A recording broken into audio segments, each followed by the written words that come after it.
Hey everyone, welcome back to another quick and easy tutorial. Today, we're diving into how to withdraw USDT from Binance in the UK for 2025. If you're in the UK and holding USDT on Binance, withdrawing it safely is crucial, especially with evolving regulations. By 2025, things might have changed a bit due to new crypto laws, so always double-check the latest updates on Binance's site. But don't worry, I'll walk you through the steps to make it straightforward and secure. First things first, make sure you have a verified Binance account. In the UK, you'll need to complete KYC verification to comply with local rules, which helps prevent any hiccups. Once that's sorted, log into your Binance app or website. Head over to the Wallet section.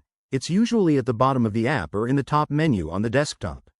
Next, select Withdraw from your wallet overview. You'll see a list of assets. Choose USDT. Now, here's where it gets specific. Pick the right network for your withdrawal. For UK users, I recommend using the ERC20 network if you're sending to a wallet that supports it, but check for any 2025 updates on fees or restrictions. Enter the withdrawal address. Double-check this to avoid losing your funds. If you're withdrawing to a bank, you might need to go through a fiat gateway, but for USDT, it's typically to another crypto wallet. Before you confirm, review the withdrawal amount, network fees, and any minimum limits. Binance might charge a small fee, and in the UK, be aware of potential tax implications. Consult a professional if needed. Hit Confirm, and wait for the transaction to process. It usually takes a few minutes to an hour, depending on the network.